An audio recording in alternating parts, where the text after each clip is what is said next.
Hi friends, എല്ലാവർക്കും ഉപ്പും പുളിയും കുക്കിങ്ങിലേക്ക് സ്വാഗതം. ഇന്ന് മുരിങ്ങക്കായും കിഴങ്ങും കൊണ്ട് ഉള്ള ഒരു അവിയലുണ്ടാക്കാം. അതിനായിട്ട് 2 കിഴങ്ങ് എടുത്തിട്ടുണ്ട്, 2-3 മുരിങ്ങക്കായ ഇതുപോലെ കഷ്ണങ്ങളാക്കി എടുത്തിട്ടുണ്ട്. അത് ഞാൻ ഒന്ന് ആവിയിൽ വേവിച്ചെടുക്കുന്നുണ്ട്. അപ്പോൾ മുരിങ്ങക്കായ ഒരു പാത്രത്തിലേക്ക് ഇട്ട് കൊടുക്കുക.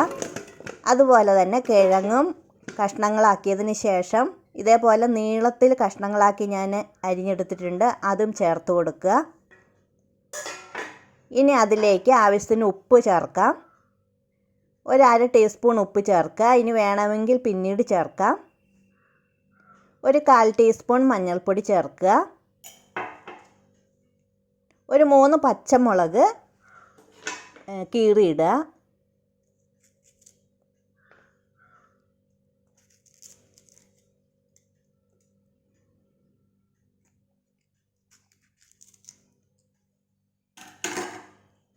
അതിനുശേഷം 2 ഗ്ലാസ് വെള്ളം ഒഴിക്കണം. ഇത് കുറച്ച് ക്വാണ്ടിറ്റി കൂടുതലുള്ളത് കൊണ്ട് 2 ഗ്ലാസ് വെള്ളം വേണ്ടി വരും വെന്ത് കിട്ടാനായിട്ട്. ഇനി നമുക്ക് അതൊന്ന് മൂടി വെച്ച് വേവിച്ചെടുക്കാം. സിമ്മിൽ വേണം വേവിച്ചെടുക്കുക. ഒരു 20 മിനിറ്റ് കൊണ്ട് വെന്ത് കിട്ടും. അപ്പോൾ അതിന് വേണ്ടുന്ന അരപ്പ് എന്താണെന്ന് നോക്കാം. 1/2 കപ്പ് തേങ്ങ,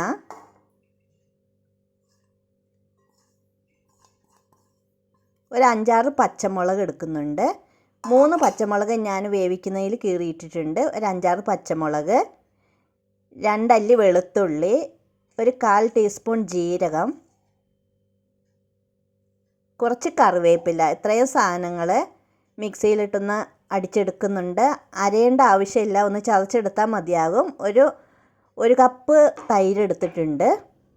ഇനി നമുക്കിതൊന്ന് ചതച്ചെടുക്കാം. അപ്പോൾ നമ്മുടെ മുരിങ്ങക്കായ വെന്തോ നോക്കാം. മുരിങ്ങക്കായും കിഴങ്ങൊക്കെ ആ പാകത്തിന് വെന്ത് കിട്ടിയിട്ടുണ്ട്. ഇത് കുറച്ച് വലിപ്പമുള്ള മുരിങ്ങക്കായ ആണെങ്കിൽ അത് മൂത്തിട്ടില്ല, അത് അങ്ങനത്തെ ഒരു ടൈപ്പ് മുരിങ്ങക്കായാണ്. ഇനി നമുക്ക് ഈ അരച്ചത് ചേർത്ത് കൊടുക്കാം.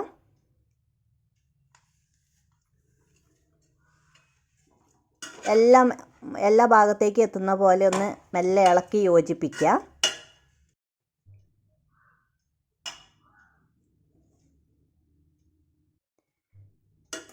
ഇനി അതിലേക്ക് ഉപ്പിൻ്റെ ആവശ്യമുണ്ടെങ്കിൽ കുറച്ച് ഉപ്പും കൂടെ ചേർത്ത് കൊടുക്കുക.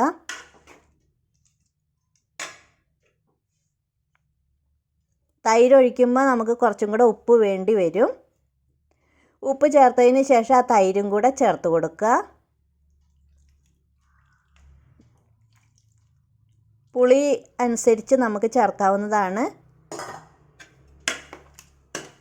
എല്ലാം നന്നായിട്ട് യോജിപ്പിച്ചതിന് ശേഷം ഒന്ന് ചെറുതായിട്ട് ചൂടാക്കി എടുക്കുക. തിളയ്ക്കേണ്ട ആവശ്യമില്ല, തിള വരുമ്പോൾ തന്നെ നിർത്താവുന്നതാണ്.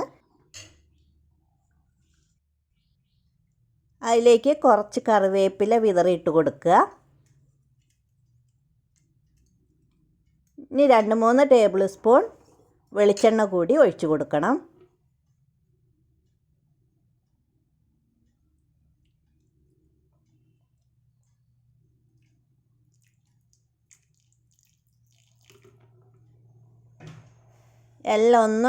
എല്ലായിടത്തും ആകുന്ന പോലെ ആ തവിയും കൊണ്ടൊന്ന് യോജിപ്പിച്ച് കൊടുക്കുക.